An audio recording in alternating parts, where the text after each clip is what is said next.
People often think that VanLife meals are just cold beans and granola bars, but let me show you what I really eat in this tiny space with no oven, no microwave and no fridge. And yes, I did say no fridge, and it's not because I couldn't have one, but because in the whole 7 years I never really felt like I needed one. That's one of the many perks of eating plant-based, because you eliminate most of the foods that spoil fast. This soy milk can stay at room temperature open for 2 to 3 days. Try that with cow's milk. Now, full honesty, you will notice that some of the meals have been cooked in a house and not in a van. I recorded a bunch of this footage while house sitting in Esperance last year. And before you feel cheated and think, wait, she said she cooks in the van, but that's clearly a kitchen. Hear me out. These are all meals I actually eat in the van regularly. They are my well-loved go-tos. But I filmed the prettier version in a house because when you cook in a van, you have got like one pot, one plate, and you are constantly saving water. So you think thrice, not twice, thrice before using anything that will need washing. Most days I eat straight from the pot, and while that's efficient, it's not exactly YouTube worthy. And since in this video, the only taste you will get is visual, unless you try making some of these meals yourself, I figured I better make them look their best. I made a similar video years ago on my Czech YouTube channel. I really cooked in the van, and some of the comments said that it looked like cat's puke. So today I'm going to be showing you the prettier version of my favorite meals. Let's get cooking! You will probably see a lot of bread on my plate. That's just the way us Slavic people are. We love our sourdough. And let me tell you, finding a great sourdough in Australia is not easy. This one came from a small bakery in Esperance, and it was one of the best I have had in a long time. Most mornings I have my favorite smoothie: 3 to 4 bananas, cacao powder, cinnamon, chia seeds, peanut butter and soy milk. My blender is small, so I have to make it in 2 batches. When it gets cooler, I go for warm semolina porridge, something I grew up on. When it's done right, it's divinely soft and creamy. Czech people would probably hate me for this presentation though. Traditionally, the cacao and butter go on top and must not be mixed. But I live in a van and I'm not fancy. The ingredients are soy milk, semolina, cacao powder, cinnamon, coconut sugar and butter, or nutlegs in my case, which I usually skip. Sometimes I top it with fruit, like golden kiwi fruit or canned peaches. Sometimes I even make pancakes. Or crepes. Honestly, I'm always disappointed when I order pancakes and get thick, fluffy American ones. That's not what I meant. I usually top mine with strawberry jam. Another super easy sweet dish I really love are noodles with ground walnuts. Actually, we Czechs usually make it with ground poppy seeds. We love baking with them. And no, they don't get you high. But I find the poppy seeds here taste a bit bitter, so I use walnuts instead. I like to use these udon noodles, coconut sugar, ground walnuts and nutlegs instead of butter. It's not the most photogenic dish, which is probably why I don't have any pictures of it on my phone, but I promise you, it's absolutely delicious. I haven't been cooking as much in this small van as I used to in the big van in New Zealand, so I make a lot of salads with beans. This one has canned 4-bean mix, onion, sweet corn, capsicum, avocado and little mayo and black salt. Black salt and avocado is a match made in heaven. It tastes just like egg, thanks to the sulfur in black salt. I heard there is an egg shortage in Australia. Fret not, my Aussie friends, I have got you covered. Just try avocado toast and sprinkle with some black salt. You can thank me later. I had an amazing black salt in New Zealand. The one I found here at the Pakistani shop is not as perfect, but it's still pretty good. I also make a spread that reminds me of my grandma's fish spread. Hers wasn't green, obviously, but the taste is similar. I mash avocado, add torn nori sheets, finely chopped red onion, lemon juice and salt. Normally I eat it with capsicum, but I ran out, so corn it is. People often say plant-based diet is expensive. I absolutely do not agree because potatoes, rice, beans, they are not expensive. It starts getting expensive when you start buying all these fake meats and cheeses. That said, I do treat myself sometimes. If plant-based schnitzels are on special, I will grab a pack.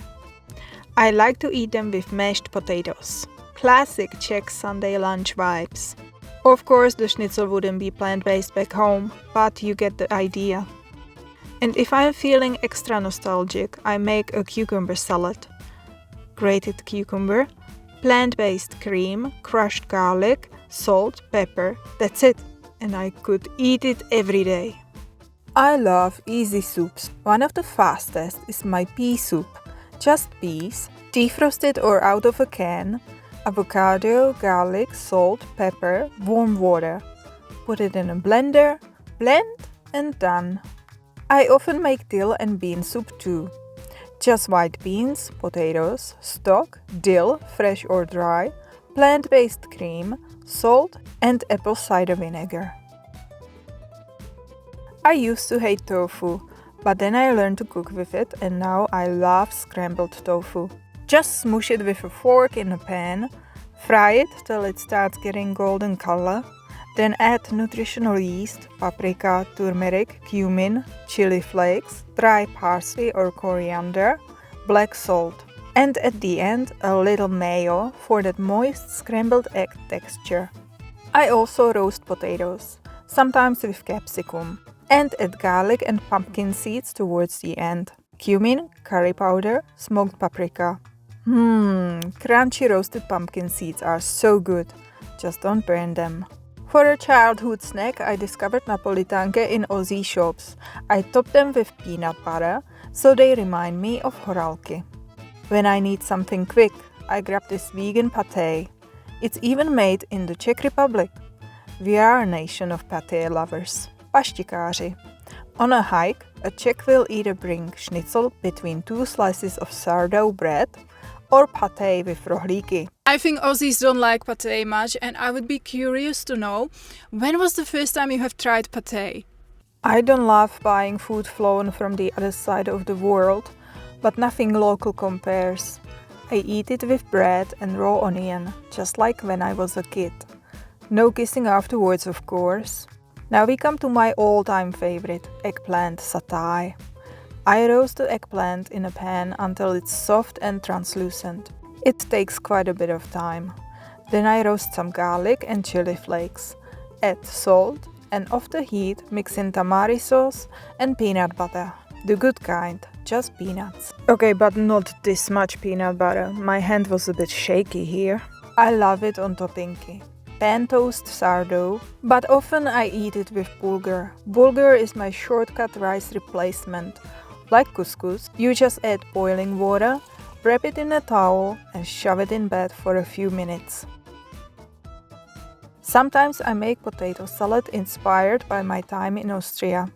Boiled potatoes, finely chopped red onion, oil, I like macadamia or peanut, apple cider vinegar and salt. I love to eat it with rocket. I am obsessed with this salad. Warm boiled pumpkin and sweet potato on a bed of green leaves, tomatoes and cucumber, topped with a simple dressing. Just almond butter, water and salt. It's that simple, but it's so delicious. Oh, and peanuts too. Are you getting sick of peanuts yet?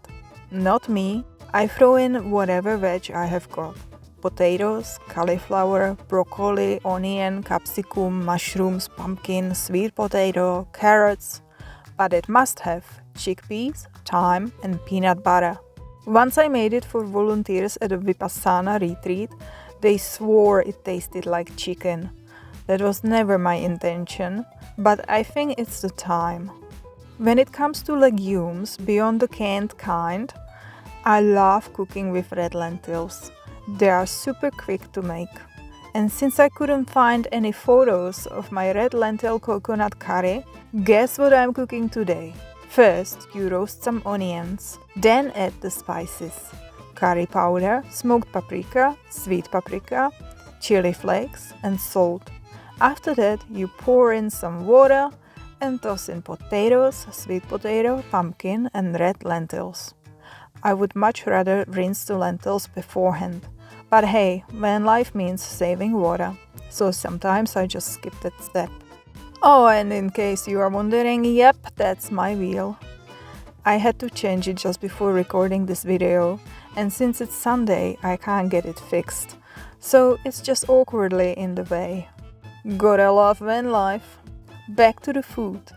Once the veggies are soft, I add canned tomatoes. Sometimes I use fresh ones, but they are crazy expensive right now.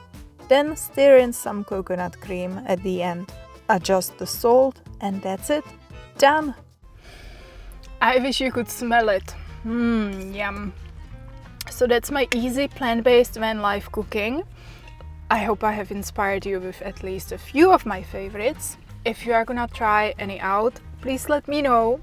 If you have any van life cooking hacks of your own, please share them in the comments. I would be very interested. And as always, like, subscribe, and stay tuned for more adventure. I would very much appreciate it.